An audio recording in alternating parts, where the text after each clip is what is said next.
Hello, and welcome to episode 32 of My Dog Will Eat My Face. In the last week or so, probably further, I've had a few listeners ask me about my past profession and what I basically did for a living before I was forced upon disability. So I thought I would take some time to share that component of my life. And I don't mean to do so as gloating or to become some sort of braggart, but more as to lament the loss of what I once had.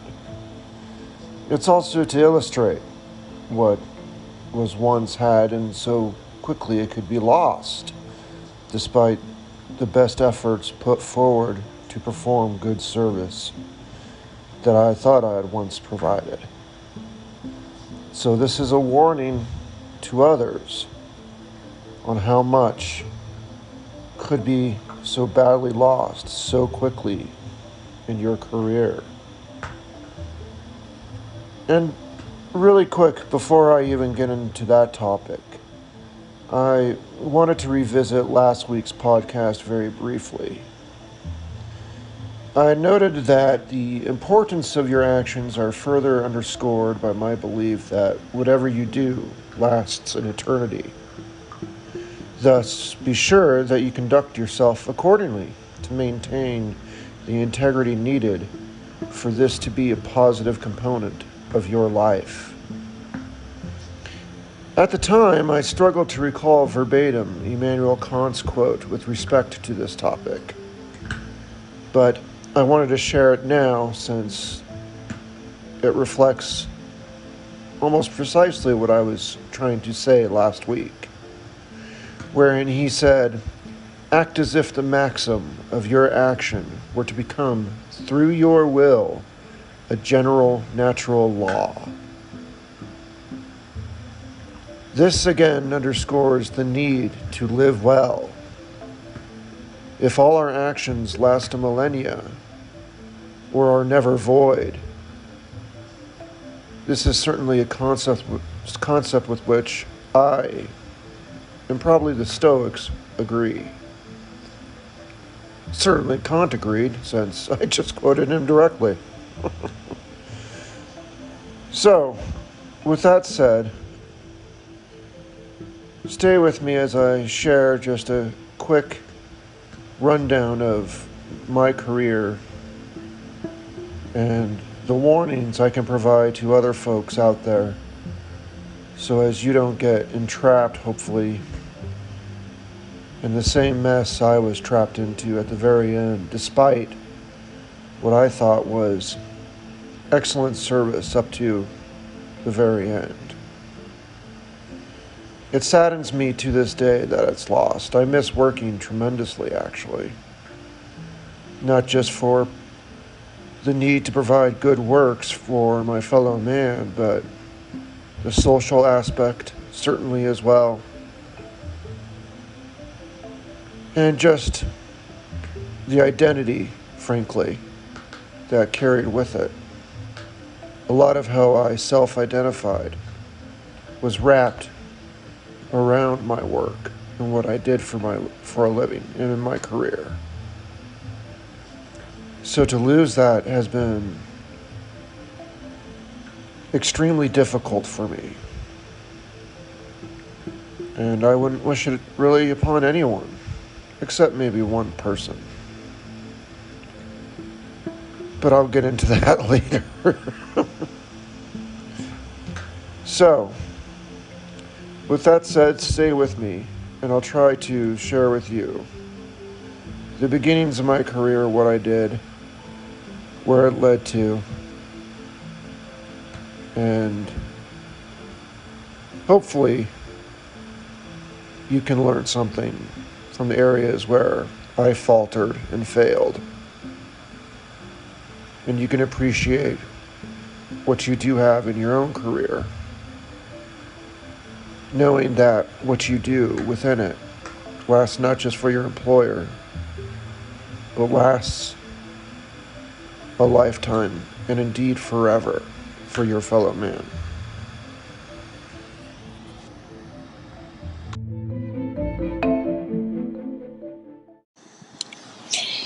I can say that my working career started, well, strangely.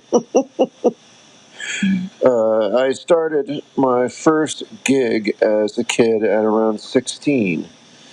I wasn't working an hourly job or anything like that. Actually, what I started at 16 was my own import-export business. My father co-signed on it to make it legal, but basically I did all the work and the operations behind it. He was just the name on paper to make it legitimate. But at the time, I tried to export and import a lot of goods in and out of the United States, and ended up exporting mainly canned foods and sugar to Russia and the former Soviet Union.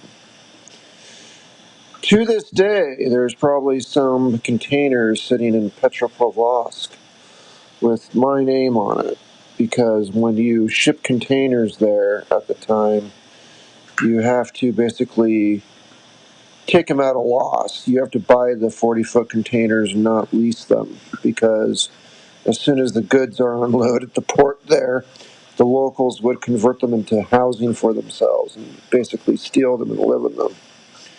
So somewhere in Petropavlovsk on the Kamchatka Peninsula in Russia, there's two huge 40-foot containers that I own that families living in. Probably still to this day. But that's what I did at 16. And it wasn't, I mean, I don't know if it was successful. I wouldn't call it successful. It barely broke even at the end of the day. Uh, and so at the time, I basically moved on to return to school. Eventually, though, I did get another more, I guess, more proper job. I became a private investigator, of all things. More of a skip tracer. If you don't know what that is, it's looking for people who are hiding, people that owe money or have a vehicle that you're trying to repossess, and you're trying to find them to collect the money or collect the vehicle, whatever it might be. In the job that I worked, we were in the repossession business, and we were trying to find people that were very well hidden and would try to seek out where their vehicle was so it could be repossessed. And it was a very unsavory position. We did a lot of pretexting and a lot of illegal activity to do what we did at the time. I hope the statute of limitations has run out, as this is going back to when I was a teenager. I didn't know much better at the time, again, since I was just a kid. But I was paid based off the number of cars that I repossessed and picked up. And it wasn't unusual for me to call people and impersonate an accountant to get them to agree to meet me somewhere where I would trick them to be in a location to where we could repossess the vehicle, or I could repossess others, family members, even investigators with police departments, which is a big no-no. That's a federal crime. I didn't really do that, but I worked with people that did that all the time, despite even I knowing that was not a good idea. So I stayed away from police impersonation, but folks who I worked with just like next to me, literally sitting in the desk next to me, would do things like that, much to my shock. So it was a pretty unsavory position, but at the time we used a tool, an online tool that was used to search for people, identify them, locate them, find out what their social security number was, their date of birth was, find out where they were, and just investigate them.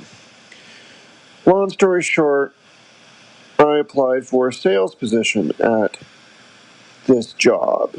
Uh, Believe it or not, my sister-in-law worked at that company and referred me to them.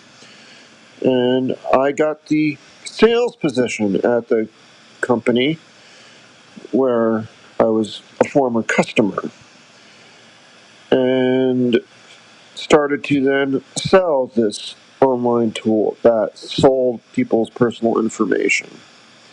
And just got my foot in the door through sales. And I excelled at that, but an opportunity came up in short time to change my direction within the company. And this was my first, I'd say, real job, where I could actually work in their new compliance department. A lot of people want to know what that means. It's just basically making sure the company is following the laws, the rules, the regulations, best practices, and other parameters that are set forth by even just the company leadership to make sure that they don't do anything unsavory or illegal or unscrupulous.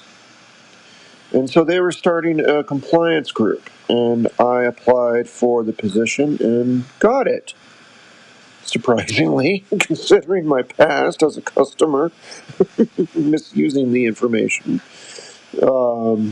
But lo and behold, that's when I got my first compliance job at the age of, I believe, 20. I was 20 years old. And that's how my career really started in this area of legal and regulatory compliance.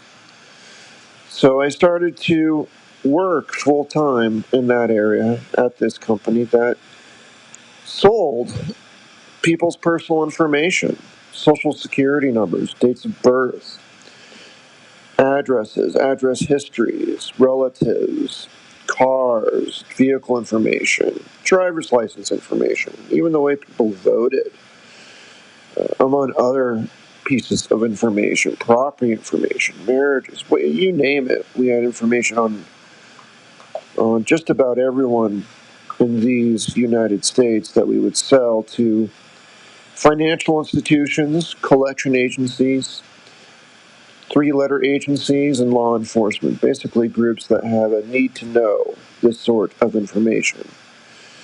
And my job was to ensure that those who applied for this information did indeed demonstrate a need to know, had the appropriate credentials that they could show us that they were who they said they were, and really pass the test to be trusted to receive this sort of information.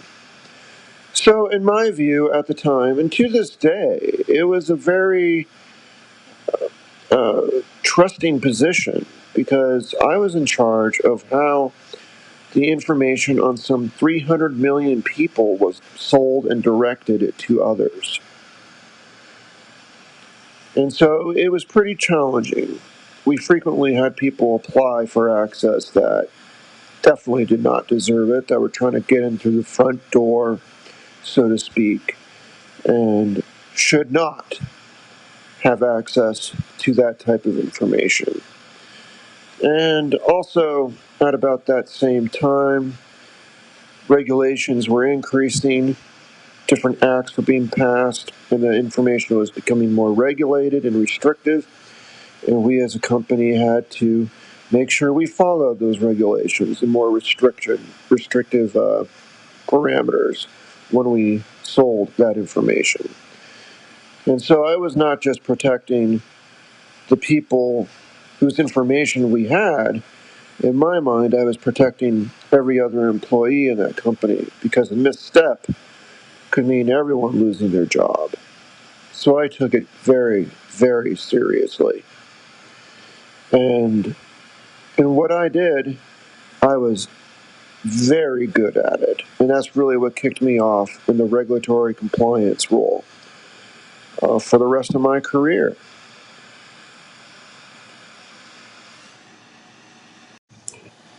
So As I continued my career at this company in the compliance group, I was not only in charge of deciding who got access to what with the data, we also designed systems to basically trip possible misuse of the information that was being transacted. For example, and this is just one example I will share here for kicks, is we created a celebrity list. I single-handedly created a list of hundreds and thousands of celebrities, people in government as well, and put them all into a system to where if they were searched, it would trigger an alert to the compliance group at my company saying that somebody searched this name. Now you might wonder why. Why is that? Well, the reason is if somebody is given access to this information, sometimes they can't help themselves. They just have to type a first name and last name, and they can get everything they want to know about that individual. And there's a lot of stupid people out there. So there are a lot of people that might work for a company that is legitimate, work for a law enforcement agency even that's perfectly legitimate, but they can't help themselves and search, I don't know, Britney Spears or Ryan Felipe or something like that to see what comes back.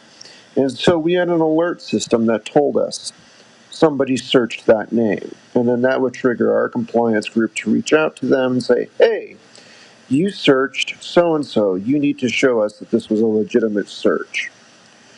And not too often we would see one name be searched, and then another, and then another. And then if that were to occur, we would shut down the account to stop the bleeding and take action against that customer and terminate, in many cases, their access altogether. So it was designed to basically trip misuse of the information, and it worked surprisingly very well. People just can't resist. They can't resist to search these names.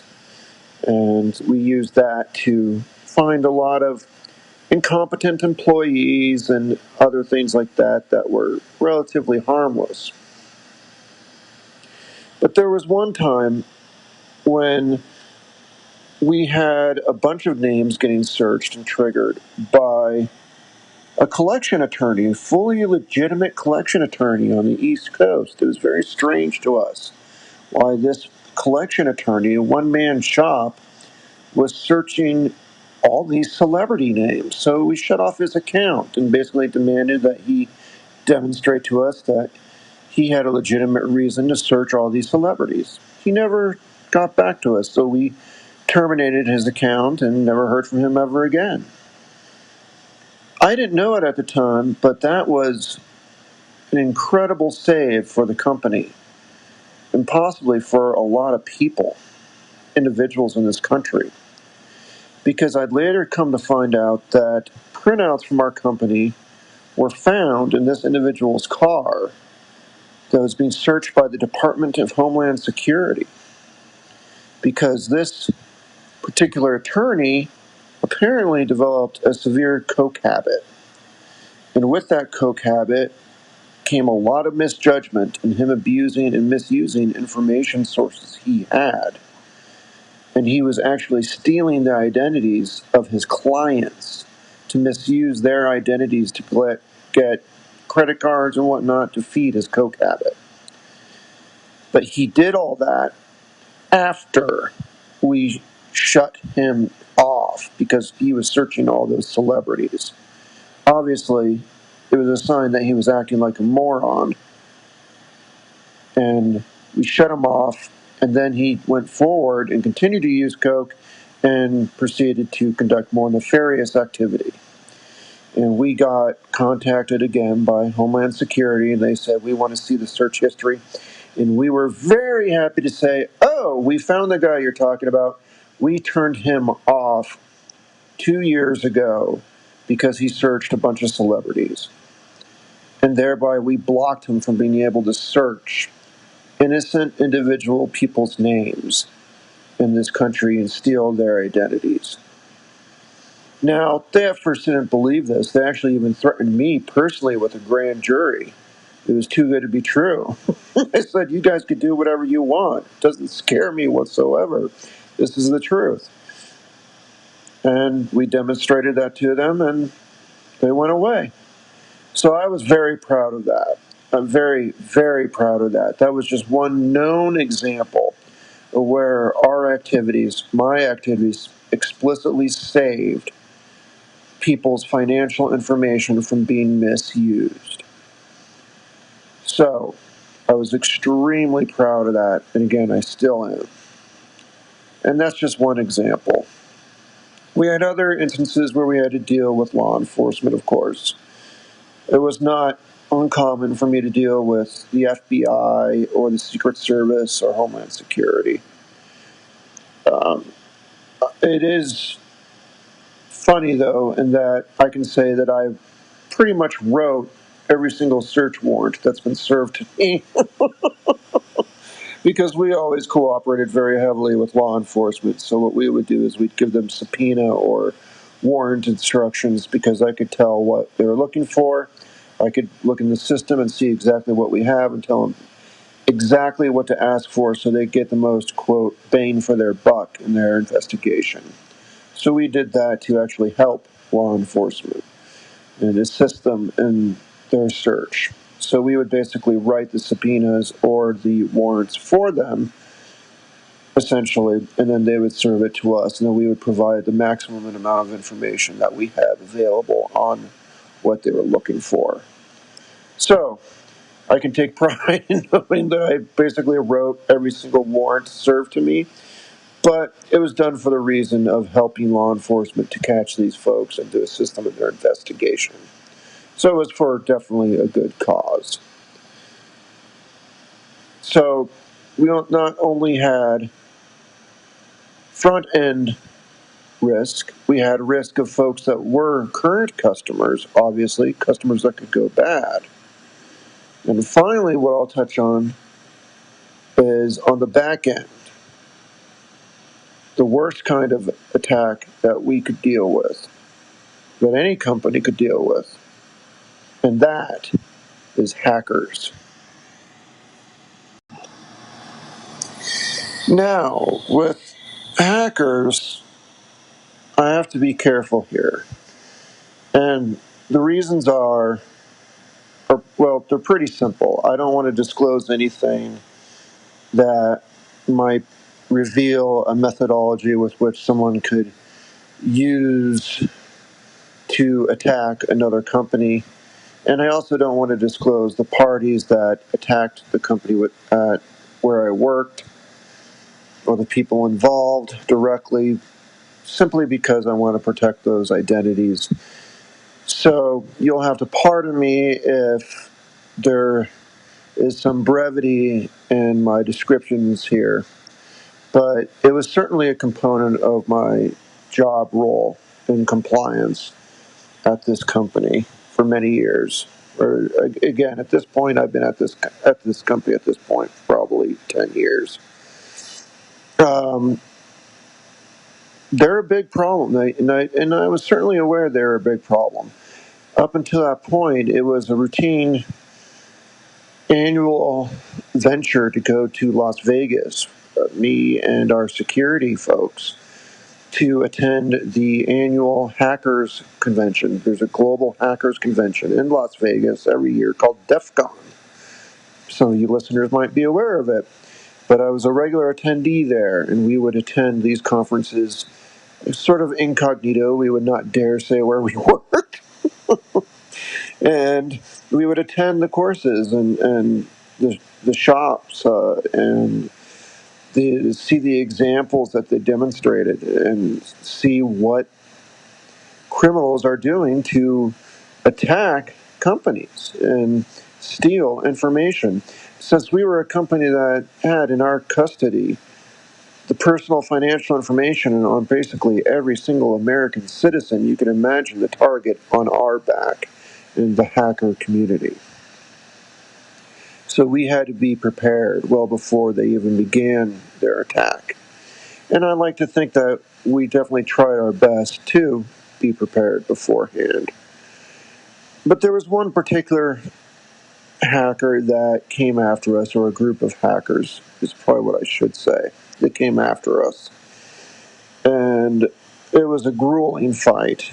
My days were working until 4 o'clock in the morning the next day. I'd go home, take a nap, get up at 7, go to work again until 4 a.m., go home, take a nap, get up at 7, go to work, repeat, rinse, repeat. Excuse me. And that was because of the ongoing battle that we were engaged with this particular hacker that was targeting our systems. And the reason why it was so grueling is we had to thwart his activities in real time. He would, through certain attacks, and I'm not going to get into how he did it because, again, you could certainly use that methodology to attack companies today still. I know this for a fact. And he would basically try to get in, and we would have to stop him in real time. So he would trigger alarm bells and system alerts where we could see what he was doing and say, oh, he broke in here, click, we'd have to shut it down. Oh, he broke in here, click, shut it down, before he could get access to the data. Excuse me again, I apologize. So we had to basically go through the whole night battling this individual, and again, real time. And so because of just that, it was grueling, because then I also had my day job. But absolutely had to do it, because if we lost, it would have been catastrophic. It absolutely would have been catastrophic. We're talking about the information on 300 million people possibly getting lost. And that would have been it for the company, and it probably would have been it for a lot of innocent individuals in this country. So we took it very seriously. We even contacted the FBI and notified them of these attacks, these intrusion attempts. They did come by and visit us, but they're very lackadaisical about it. There's nothing they said they could do because the attackers, as they could derive, were in Russia. We were very disappointed by the FBI's response, needless to say. And so we kind of took orders into our own hands. At this time, there were a lot of people in Russia who were former KGB looking for a job and willing to do work as a former Secret Service agent for Western companies, as a consultant or as a representative or other services. So we went ahead and we acquired a former KGB agent in Russia, and through a variety of means managed to post an artificial job posting availability to this hacker and lured him in person to a job interview, a fake job interview, which then ensued for a little bit until the former KGB officer said, greetings from this company name I'm not disclosing right here.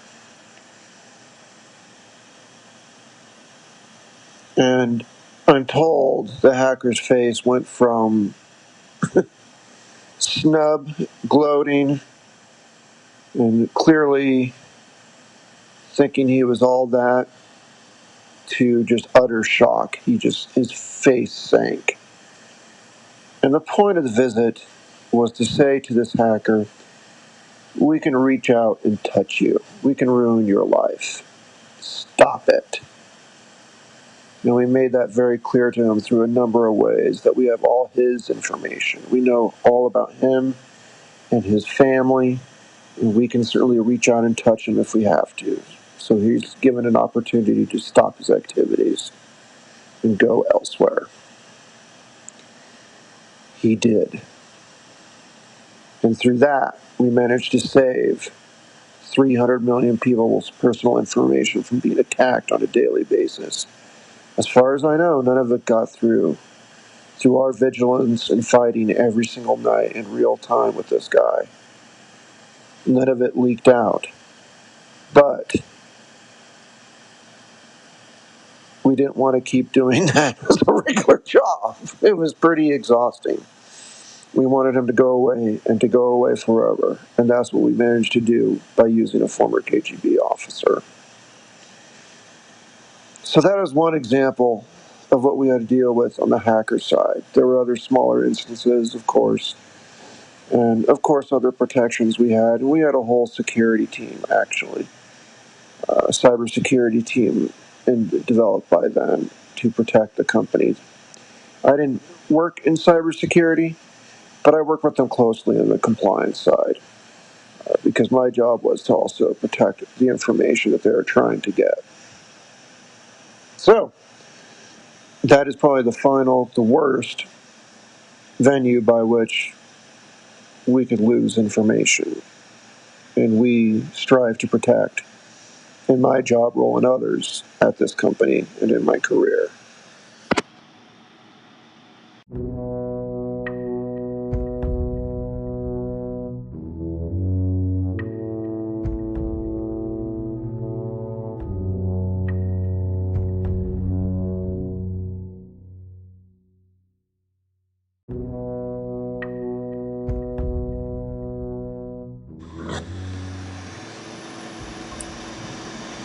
These first years of my career led, I would say, to the zenith of not only my career, but my broader life. I achieved so much from such a lowly level, starting as just a meager compliance person in this broader company, which was eventually sold to a larger company. I managed to retain my role as the leader of a broader compliance department that I designed and built around me.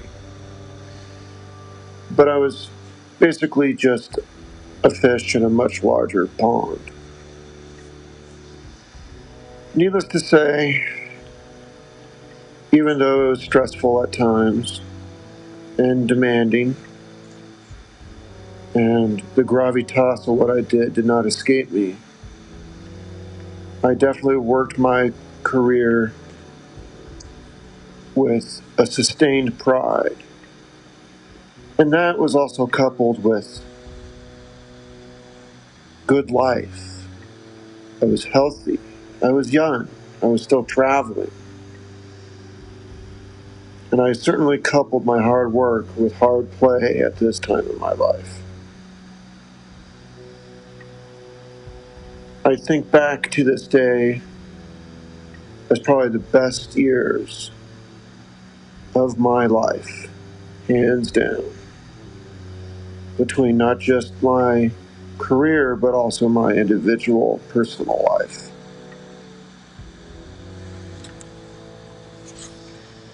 As George Conrad once said, have a life instead of a career.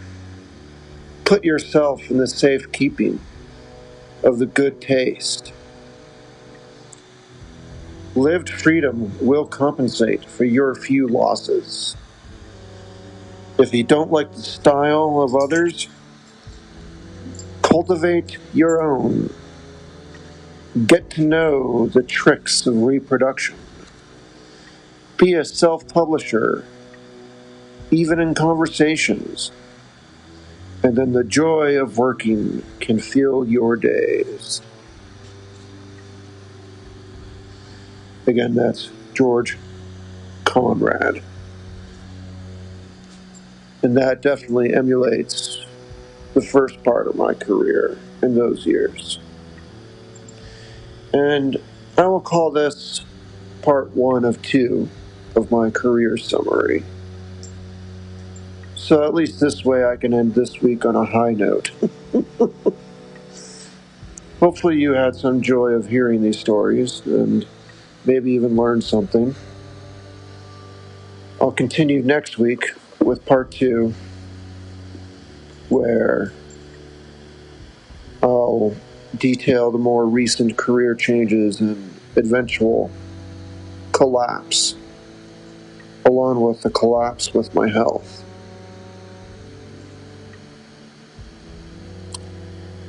But for now, I just want to say thanks for listening this week.